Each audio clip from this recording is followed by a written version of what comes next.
नमस्कार दोस्तों, आशा करता हूं आप सब बहुत अच्छे होंगे। देखिए आज हम डिस्कस करेंगे 7, 8, 9, 10, 11 जनवरी का द हिंदू न्यूज़पेपर और PIB that is press information bureau का इंपॉर्टेंट करंट अफेयर्स। तो लीजिए गाइस स्टार्ट करते हैं। सबसे पहले देखिए पीआईबी की बात करें तो यहां पे मेंशन किया गया, हमारी सरकार के द्वारा कहा गया कि भैया भारत सरकार का टारगेट है कि आने वाले टाइम में हम टॉप 25 में आ जाएं।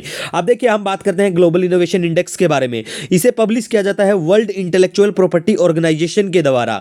अब देखिए ये जो वर्ल्ड इंटेलेक्चुअल प्रॉपर्टी ऑर्गेनाइजेशन जो है ना, ये एक स्पेशल एजेंसी है यूनाइटेड नेशन की। आप देखिए 15 के आसपास यूनाइटेड नेशन की स्पेशल एजेंसियां हैं, तो बिल्कुल देख लेना, आपको पता होना चाहिए। अब देखिए वर्ल्ड इंटेलेक्चुअल प्रॉपर्टी ऑर्गेनाइजेशन के बारे में बात करें भैया, इसका हेडक्वार्टर जेनेवा स्विट्जरलैंड में है। और देखिए इसको फॉर्म किया गया था 1967 में। इसका मेनली काम है प्रमोट करना, प्रोटेक्ट करना इंटेलेक्चुअल प्रॉपर्टी राइट्स को। ठीक है, अब देखिए ग्लोबल इनोवेशन इंडेक्स 2021 की अगर हम बात करें, सितंबर में लॉन्च हुआ था, पता होना चाहिए बिल्कुल। ठीक है सॉरी गाइस, थोड़ा तबीयत अभी ठीक नहीं है। तो देखिए यहां पे पीआईबी में मेंशन है कि भैया 2014 में भारत की रैंक 76 थी, 2021 में 46 हो गई। तो देखिए 2021 का डाटा है कि रिपब्लिक ऑफ कोरिया टॉप 5 में आ गया। सिंगापुर की 8वीं रैंक थी 2021 में, जापान की 13वीं और चाइना की 12वीं रैंक। ठीक है गाइस, तो ये बेसिक चीजें हैं, आपको बिल्कुल पता होना चाहिए। उसके बाद में देखिए आपको ये भी पता होना चाहिए कि हमारा भी आता है एक इंडिया का इनोवेशन इंडेक्स। तो जो इंडिया इनोवेशन इंडेक्स जो है ना, उसको नीति आयोग लेके आता है। ठीक है गाइस, उसके बाद में नेक्स्ट देखिए यहां पे हम बात करें तो देखिए ministry of skill development and entrepreneurship का ईयर एंड रिव्यू। तो देखिए यहां पे जो भी स्कीम है पहले अच्छे से हम सब डिस्कस कर चुके हैं। हमारा कोई भी पीडीएफ आपको चाहिए मंथली, बिल्कुल हमारा टेलीग्राम चैनल है daily the Hindu PIB notes, वहां सर्च कर लेना, आपको वहां पे मिल जाएगा। ठीक है गाइस, अब देखिए यहां पे प्रधानमंत्री कौशल विकास योजना एक बार तो प्रीलिम्स में भी पूछी गई थी। ठीक है, दूसरा देखिए एक संकल्प है, that is skill acquisition and the knowledge awareness for livelihood promotion. ठीक है, फिर स्ट्राइव प्रोजेक्ट भी है, प्रधानमंत्री वंदन योजना भी है। ठीक है, इन सब चीजों के बारे में बेसिकली आपको पता होना चाहिए। जैसे संकल्प के बारे में बात करें कि भैया सेंट्रली स्पॉन्सर्ड है, वर्ल्ड बैंक के द्वारा इसको असिस्ट प्रोवाइड करवाया गया। ठीक है गाइस, ये सब बेसिक चीजें आपको पता होना चाहिए।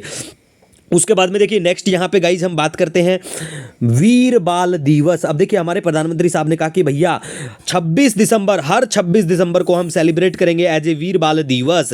ठीक है, और ये किसके लिए कहा गया यहां पे साहिबजादा जोरावर सिंह और फतेह सिंह जी के बारे में। ठीक है, ये कौन है? गुरु गोविंद सिंह जी जो हैं उनके बेटे हैं। तो देखिए ये बिल्कुल इनका बचपन ही था तब ये लोग बिल्कुल शहादत को प्राप्त हुए, इन्होंने हमारे देश के लिए कुर्बानी दी। तो देखिए आपको पता होना चाहिए कि वीर बाल दिवस आने वाले एग्जाम में बिल्कुल पूछा जा सकता है। और जो भी हमारे स्वतंत्रता सेनानी हैं इन सब के बारे में आपको पढ़ना चाहिए, जानना चाहिए। तो सिखिज्म के लिए बहुत इनसे बड़ा मैंने तो कभी सुना भी जाना भी नहीं। ठीक है, जो नेक्स्ट बात करेगा तो देखिए प्रवासी भारतीय दिवस बिल्कुल चर्चा में 9 जनवरी को मनाया जाता है। 9 जनवरी 1915 को क्या हुआ था भैया, हमारे गांधी बाबा साहब जो हैं वो कहाँ से रिटर्न, अफ्रीका से भारत में आ गए थे। तो उसी दिन से फिर मतलब उस दिन को एज ए सेलिब्रेट किया जाता है। और फर्स्ट टाइम इसे सेलिब्रेट किया 2003 में, और हर साल मनाया जाता था इसको बिल्कुल 2015 तक, लेकिन उसके बाद फिर इसको बाइनियल कर दिया गया।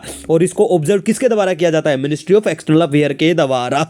ठीक है गाइस, सॉरी गाइस। उसके बाद में नेक्स्ट गाइस बात करें तो देखिए वीर गाथा प्रोजेक्ट किसके द्वारा ऑर्गेनाइज किया जाता है? मिनिस्ट्री ऑफ डिफेंस के द्वारा।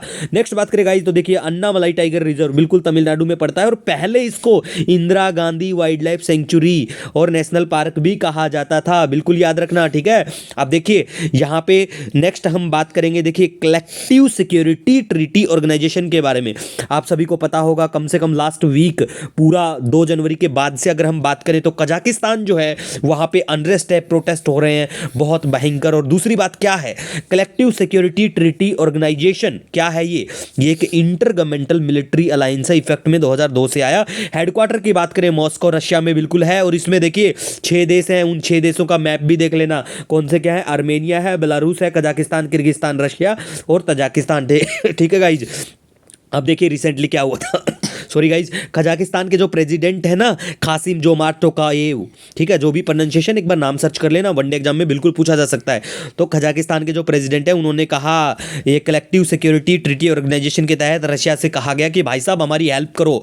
ठीक है, तो रशियन ट्रूप्स यहाँ पे आए हुए थे। ठीक है, इसी वजह से काफ़ी चर्चा में है ये, तो इस सब के बारे में आपको पता होना चाहिए। वैसे देखिए पहले हम इन सब के बारे में डिस्कस कर चुके हैं। ठीक है गाइज, नेक्स्ट बात करें गाइज तो देखिए डोमेस्टिक सिस्टमेटिकली इंपॉर्टेंट बैंक, ये भी चर्चा में में है, तो देखिए इसके बारे में थोड़ा सा पता होना चाहिए कि भैया ये जो सिस्टम है ना, डोमेस्टिक सिस्टमेटिकली इंपॉर्टेंट बैंक का, इसे अडॉप्ट किया गया था 2008 में जो फाइनेंशियल क्राइसिस हुआ था उसके बाद में, कि हमारे पास हमारा जो बैंकिंग सिस्टम है वो बिल्कुल कोलैप्स ना करे, स्ट्रॉन्ग रहे, मतलब टू बिग टू फेल, मतलब इतने बड़े हों कि फेल ना हो पाए। ठीक है, तो इसके लिए देखिए हम अगर बात करें, हमारा स्टेट बैंक ऑफ इंडिया है जो पब्लिक बैंक है। प्राइवेट बैंक के बारे में बात करें, आईसीआईसीआई बैंक है, एचडीएफसी बैंक भी है as a systematically important bank. ठीक है गाइज सॉरी गाइज। उसके बाद में नेक्स्ट देखिए यहाँ पे हम बात करेंगे स्पेशल प्रोटेक्शन ग्रुप के बारे में। तो देखिए स्पेशल प्रोटेक्शन ग्रुप एसपीजी जो है, रिसेंटली मोदी साहब के साथ जो भी इशू हुआ है तो उसी से चर्चा में आया दोबारा से। वैसे देखिए ये सब सारी चीज़ें वनडे रूटीन की होती हैं, हमेशा बनी रहती है चर्चा में। तो देखिए इसे रेज किया गया 1985 में, ये उठा 1988 का जो पार्लियामेंट एक्ट था उसके तहत इसको बनाया गया था। ठीक है, इसका मोटो क्या है? Bravery, dedication and security. ठीक है गाइज, तो देखिए मोटो जो भी ऑर्गेनाइजेशन ऐसे चर्चा में आता है आपको उसके बारे में बिल्कुल पता होना चाहिए। नेक्स्ट बात करें गाइज, तो देखिए यहाँ पे सी ड्रैगन एक्सरसाइज भी चर्चा में बिल्कुल है। तो सी ड्रैगन एक्सरसाइज के बारे में पता होना चाहिए कि multilateral anti submarine warfare exercise है। कहां पे? पैसिफिक ओशन में। अब मैप में गूगल ओपन करना, अदरवाइज आप मैप में जाना, पैसिफिक ओशन कहां है, अटलांटिक, इंडियन, सब देखना अच्छे से, है ना। और उसके बाद में देखिए कौन से क्या देश यहां पे पार्टिसिपेट करेंगे। यूएसए प्यारा भारत है, ऑस्ट्रेलिया है, कनाडा, जापान और south sorry guys, south Korea है। ठीक है, ये सब आपको पता होना चाहिए।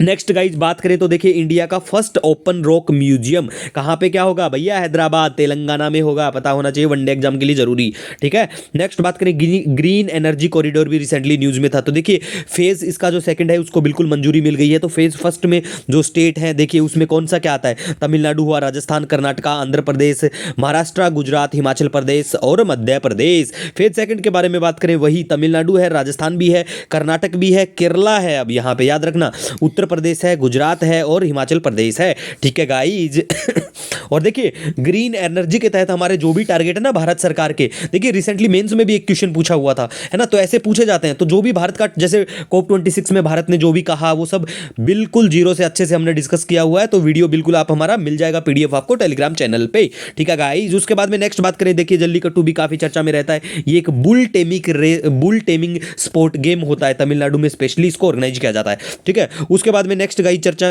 बात करें तो देखिए AIIB चर्चा में है, बिल्कुल एशियन इंफ्रास्ट्रक्चर इन्वेस्टमेंट बैंक जो है ये चर्चा में है। क्यों चर्चा में है? क्योंकि भैया हमारे जो उर्जित पटेल साहब है ना, उनको अपॉइंट किया गया vice president of this bank. याद रखना, बहुत जरूरी बन जाता है। ठीक है, और इसका हेडक्वार्टर कहाँ पे? बीजिंग में है और चाइना इसमें लार्जेस्ट शेयर होल्डर है। 2015